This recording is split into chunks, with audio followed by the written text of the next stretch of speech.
Salut les players, on se retrouve pour une nouvelle vidéo. Le PSG qui joue maintenant sa survie en Ligue des Champions. On nous a dit dans les commentaires que contre le Bayern, c'était pas la survie. C'est maintenant les gars, c'est maintenant. C'est pas genre, c'est tout de suite. Je m'en souviens en effet, il y a quelqu'un qui nous a repris comme quoi quand j'avais dit que ouais, c'est compliqué pour le PSG, il nous a dit non, contre le Bayern, c'est rien. Hein, même s'ils perdent, ils peuvent encore se qualifier. Ouais. Là, aujourd'hui, s'ils perdent, bah, c'est fini. Voilà, là, c'est vraiment fini. On va en parler de ce match. Il y a beaucoup de choses à dire, notamment sur la dynamique des deux équipes, puisque Salzbourg aussi n'est pas dans la forme de sa vie. Hein. On va en parler de ça. On envoie le générique. C'est parti.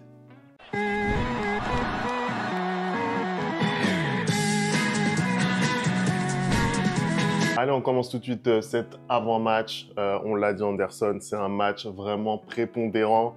On sait pour le Paris Saint-Germain que maintenant, il reste 3 matchs et il va falloir minimum en gagner 2. Et ça commence par ce match en Autriche à Salzbourg face à une équipe qui n'est pas forcément dans le meilleur de sa forme. Bah, clairement, on est face à une équipe qui n'est pas dans le meilleur de sa forme, mais on a aussi un PSG qui, en Ligue des Champions du moins, c'est très compliqué pour eux cette saison. On va avoir un match où, limite, le Paris Saint-Germain est obligé d'aller gagner parce que dans les 2 autres matchs qui te restent, il y a un match face à City, à domicile, et tu as aussi un match contre Stuttgart, il me semble, c'est ça?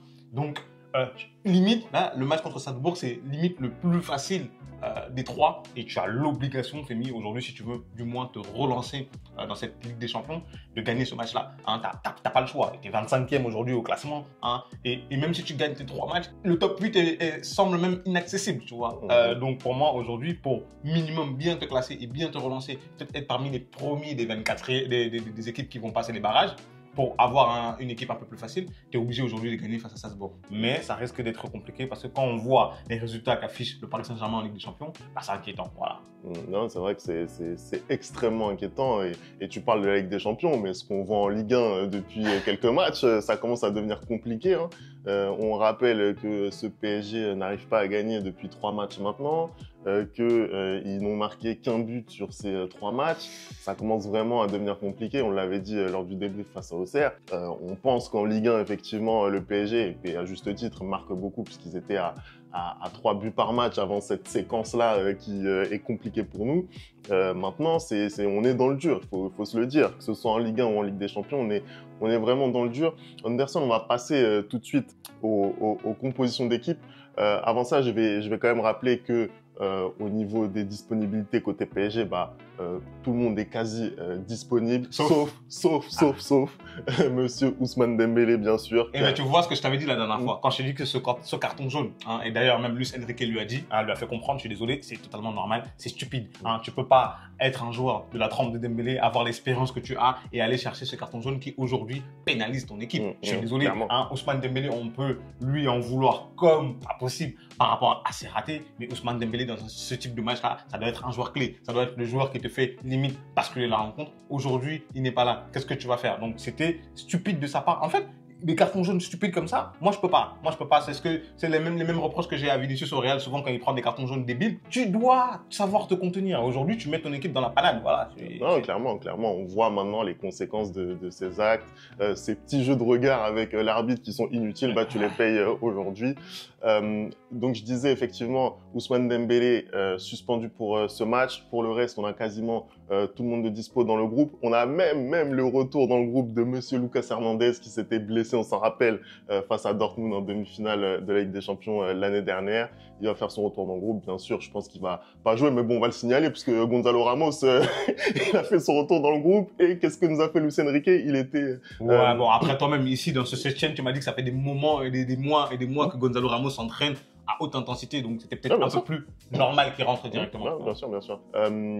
Concernant maintenant la composition d'équipe, écoute, là, honnêtement, on est vraiment dans le flou. Justement, de par l'absence d'Ousmane Dembélé, je trouve qu'on est quand même largement dans le flou et notamment en attaque. Mais je vais un petit peu détailler. Vas-y, explique un peu. Ce que je pense qu'il va se passer, c'est que par rapport à l'équipe d'Auxerre, je pense qu'on aura assez peu de changements, mais au final, moi, c'est pas une attaque qui m'a convaincu. Tu vois, à Auxerre, on avait donc Kangin Lee, Gonzalo Ramos, Barcola. Ouais. Voilà. c'est pas forcément la meilleure attaque selon moi. Celle qui va, pour moi, débuter à Salzbourg. J'ai un peu de mal à y croire. Après, là, qu'est-ce qui te gêne dans l'attaque? Parce que je suis d'accord avec toi. Face à Auxerre, ça a été inefficace devant, mais d'une manière incroyable. Hein. On va même pas revenir sur l'inefficacité du Paris Saint-Germain. Mais surtout, ce qui me fait dire ça, c'est que c'est en deuxième mi-temps qu'on a vu le basculement et les meilleures occasions. Qui se les procure, c'est Dembélé, c'est Kolo Muani, tu vois ce que je veux dire? Bah justement, c'est ce que j'allais te dire. Pour moi, je pense que Barcola, il va être là, quoi qu'il arrive. Je pense que là, Ramos, en ayant enchaîné, il va être là aussi, quoi qu'il arrive, aujourd'hui. Maintenant, à droite, je pense que c'est pas la meilleure position pour Kang In Lee, clairement, aujourd'hui. Toi, tu vois qui? Est-ce que toi, tu vois Kang In Lee quand même à droite ou il va tenter un pari et titulariser Randal Kolo Muani? Parce que de toute façon, quoi qu'il arrive, il peut pas mettre Dembélé. Donc, il est obligé de faire des choix. Bah, en fait, ce qui me fait dire qu'on est dans le flou, c'est que on attendait une compo face au Bayern. On n'a pas du tout eu ça. On n'a pas du tout eu ça. Pourquoi? Parce que Luis Enrique, il est comme nous, il a des yeux, il n'est pas aveugle. Il voit très bien que ça ne marche pas, tout simplement. Tu vois ce que je veux dire? Moi, je vois pas un Luis Enrique qui voit très bien que son équipe n'arrive pas à marquer, a du mal à se procurer des occasions, notamment en première période.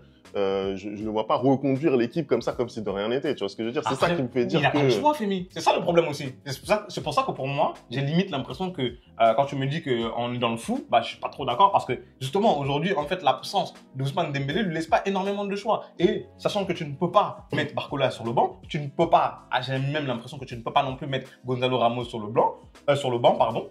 Tu n'as pas énormément de choix. Le dernier choix qui te reste, c'est à droite. Et quand tu regardes les prestations un peu des uns et des autres, bah aujourd'hui, moi, la seule incertitude, c'est que est-ce qu'il va jouer safe et du coup mettre Kang In Lee ou est-ce qu'il va tenter justement un pari et le pari, ce serait de titulariser Kolo Muani. C'est tout. Pour moi, c'est la seule incertitude qu'il y a dans cette équipe, franchement. Ouais, au final, je suis assez d'accord. Après, c'est vrai que, comment dire, t'as d'autres joueurs sur le banc, mais c'est vrai qu'au final, moi, par exemple, j'ai milité pour qu'il y ait un vrai numéro 9 dans cette équipe. Je vais pas te dire, ah oui, Gonzalo Ramos, il faut le mettre sur le banc. Tu vois. Mais en même temps, je vois que Gonzalo Ramos, il n'est pas dans la forme de sa vie. C'est normal, c'est normal. Qu'est-ce que tu voudrais faire, du coup? Remettre un faux numéro 9? Il a besoin de revenir. Honnêtement, quand je vois cette équipe du PSG, déjà, statistiquement, en tant que numéro 9, celui qui a les meilleurs stats, c'est Kang In Lee. Oui. Tu vois ce que je veux dire? En faux numéro 9. En faux numéro 9. Et je constate aussi que Kang In Lee, sur le côté droit, c'est extrêmement compliqué parce qu'il n'a pas le coup de rein, il n'a pas les qualités de percussion et de vitesse. Tu vois ce que je veux dire? À côté de ça, tu as Kolo Muani sur le banc qui, lui, a ce côté profondeur, ce côté transition. On va en parler du profil de Salzbourg. Donc, pourquoi pas essayer quelque chose de ce côté-là, tu vois? Après, c'est compliqué parce que oui, on n'a pas énormément le choix. Tu vois, par exemple, un Barcola qui est énormément en difficulté, tu te dis qu'au final, il va commencer titulaire parce qu'il n'y a pas d'autre choix. Donc, ça rend la tâche vraiment très, très compliquée. Anderson, je voudrais aussi parler de ce qui s'est passé au milieu du terrain face à Auxerre. Oui. Parce que João Neves, c'est pas sur le terrain. João Neves, c'est pas sur le terrain. Après, est-ce que c'est pas justement, est-ce qu'il le préserve pas justement en vue de ce match-là? Bah, j'ai bien peur que ce soit pas le cas parce que on l'a dit, Auxerre, c'était le laboratoire pour Salzbourg. Pour pouvoir préparer le match de Salzbourg. C'était le laboratoire. Mais moi, je vois très très mal aujourd'hui, Femi, je suis désolé, dans une équipe du Paris Saint-Germain qui veut aller gagner, qui veut aller prendre les 3 points, je vois très très mal un milieu de terrain sans João Neves. C'est pas possible, Femi, je suis désolé. En fait, je pense que la prestation de Fabian Ruiz, et c'est très bien comment Luis Enrique kiffe Fabian Ruiz, la prestation de Fabian Ruiz va encore mettre de l'eau dans son moulin parce que Fabian Ruiz à Auxerre, ça a été limite le meilleur. Moi, j'ai dit ici que voilà, il avait eu pas mal de déchets, mais la réalité, c'est que c'est lui qui s'est projeté le plus, tu vois ce que je veux dire? Et on l'avait dit aussi pendant le débrief, c'est que c'est lui qui a apporté les solutions. Après, bon ou pas bon dans le dernier geste, au moins, il te provoque des situations où tu es en capacité de marquer. Donc, rien que pour ça, déjà, effectivement, dans la tête de Luis Enrique, à mon avis, ça trotte. Tu vois ce que je veux dire? Et d'autant plus aussi, parce que on a vu aussi quelque chose d'inédit à Auxerre, c'est le positionnement de Warren Zaïre-Emery, qui a pour le coup vraiment été capable de compenser. Ça fait beaucoup d'arguments qui plaident pas en la faveur de João Neves, alors que de mon point de vue, c'est le meilleur milieu de terrain pour le début de saison. Oui. Pour toi, tu penses qu'on va avoir un milieu de terrain, Vitinha, Warren et Fabien Ruiz. En fait, moi, ce qui me fait peur, je vais te le dire, c'est de voir la même chose qu'Auxerre. Voilà, c'est ça qui me fait peur. C'est ça qui me fait peur. Voilà, j'ai très peur. Après, je te comprends. Franchement, vu le match d'Auxerre, je comprends. Surtout vu la première mi-temps, vraiment, j'ai peur de voir ça. Tu vois, mais au final, on voit qu'il y a beaucoup de questions qui restent sans réponse parce que João Neves, encore une fois, pour moi, c'est le meilleur milieu de terrain depuis le début de saison et j'ai l'impression qu'il ne va pas débuter le match. Ça me fait très peur. Pour moi, j'ai l'impression que quand tu dois aller chercher des points aujourd'hui, tout Luis Enrique que tu es, tu te rassures, tu prends tes meilleurs hommes. Et aujourd'hui, au milieu de terrain, ton meilleur milieu de terrain, c'est João Neves. Et je vois pas comment tu peux aller te battre face à Salzbourg, hein, même s'ils sont dans le mal et dans le dur, sans João Neves. C'est pas possible aujourd'hui de faire un milieu de terrain. Pour moi, le milieu de terrain, ça va être João Neves, Vitinha et Warren. Aujourd'hui, c'est très, très, très compliqué de justifier l'absence du 11 de João Neves. Je suis désolé. C'est très, très compliqué. Surtout que Salzbourg, c'est pas une équipe comme le Bayern. Donc, du coup, tu vas, avoir plus d'occasions, tu vas avoir plus la balle. Et tu as besoin de João Neves dans ce cas-là. Et aussi, il a cette faculté un peu d'avoir cette frappe de loin. Hein, parce que pour le coup, lui et Vitinha, ils tentent. Même si Vitinha, cette année, il tente un peu moins. Mais je ne vois pas, Fémi, comment tu pourrais retirer João Neves de ce 11-là. En tout cas, s'il fait ça, Luis Enrique, c'est vraiment qu'il veut dégager du PSG. Parce que vraiment, on comprend plus ses compositions. Non, après, encore une fois, le débat, il est toujours autour de l'apport de Nuno Mendes. C'est ça qui le pousse à avoir ce genre de réflexion. Mais bon, effectivement, moi, je suis d'accord avec toi. Quand je vois ce que produit João Neves depuis le début de saison, je conçois même pas qu'on puisse se poser la question de sa titularisation, tu vois. Anderson, si tu veux bien, on va parler un petit peu de Salzbourg. On va parler un petit peu de l'adversaire, hein, parce qu'il y a un adversaire. Et c'est un adversaire qui est vraiment en difficulté. Hein. On rappelle que Salzbourg, c'est peut-être le plus grand club d'Autriche là sur ces dernières années. 10 titres remportés sur les 11 dernières années. Il n'y a que la saison passée où ils n'ont pas réussi à aller chercher le titre. Cette saison en championnat, ils sont 5e. Donc on voit que c'est une équipe qui est un petit peu sur le déclin, mais malgré tout, c'est une équipe qui a un projet de jeu bien identifié. On rappelle donc que c'est un club qui fait partie de la galaxie Red Bull, donc avec Jürgen Klopp bientôt à sa tête. D'ailleurs, c'est son ancien adjoint qui est entraîneur de Salzbourg. Et donc effectivement, un parcours en Ligue des Champions qui est très compliqué cette année, Anderson. C'est juste un 5 matchs, c'est une victoire seulement et 4 défaites. Ils sont, je crois, ils sont 32e, 33e, un truc comme 32e, voilà. C'est très compliqué pour eux. Après, Fémi, on a l'habitude de voir justement un Salzbourg qui pose énormément de problèmes en Ligue des Champions surtout et qui pose énormément de problèmes au gros. Cette saison, c'est pas du tout le cas. Peu importe l'équipe qu'ils affrontent, ils sont désorganisés. Tu as l'impression qu'ils peuvent absolument rien faire. En même temps, il y a aussi un peu comme certains gros clubs, une hécatombe de blessures côté Salzbourg. Il y a pratiquement plus de 10 joueurs qui sont blessés, donc c'est très très difficile de faire avec. Aujourd'hui, moi, je ne vois pas, en tout cas, dans le football que produit cette équipe, comment elle pourrait mettre en danger le Paris Saint-Germain. Aujourd'hui, si le Paris Saint-Germain est en danger, c'est uniquement de son fait. Parce que je ne vois pas où est-ce qu'ils peuvent appuyer aujourd'hui pour faire mal au Paris Saint-Germain. Mais je suis désolé. En vrai, pour moi, ce qui fait la différence et ce qui va certainement faire la différence, c'est l'écart de niveau en fait qu'il y a entre les deux équipes. Rajouter à ça les absences, t'en as parlé. Il y a par exemple Karim Konaté. Karim Konaté qui est blessé, exactement. Qui est blessé, qui était meilleur buteur du club la saison passée. Oui, ça c'est des absences qui pénalisent, mais au final, en termes de jeu, Salzbourg, c'est une équipe déjà qui aime jouer. C'est une équipe qui aiment avoir la possession. Ils ont pris pas mal de... Il n'y a aucune équipe qui peut avoir la possession face à ce PSG, je suis désolé. Le PSG n'a pas eu la possession, par exemple, face au Bayern, tu vois. Ça a été un peu plus serré. Mais en tout cas, Salzbourg, c'est une équipe qui joue et qui met énormément de pression. Ils ont pris pas mal de roustes cette saison en Ligue des Champions. Ils ont marqué 3 buts, ils ont encaissé 15 buts. Tu vois, la défense, elle est... Ils ont encaissé 15 buts, mais quand tu regardes un petit peu plus près, moi, par exemple, je les ai vus jouer contre Brest, ils perdent 4-0. Mais moi, je regarde le match contre Brest, je suis désolé. Ça mérite pas 4-0. Mais ça mérite, sincèrement, je dis la vérité, que c'est pratiquement le braquage du siècle. En vrai, de vrai, c'est pratiquement le braquage du siècle. Ils ont je sais pas combien d'occasions, ils ont un but refusé, ils sont seulement à 1-0 jusqu'à la 70e minute. En fait, ils craquent totalement à la fin. Ils craquent totalement à la fin. C'est vraiment compliqué, mais on voit que c'est une équipe, surtout à domicile, qui aime quand même essayer de mettre la pression, de mettre du rythme, etc. Donc c'est pas non plus une équipe qui est faible.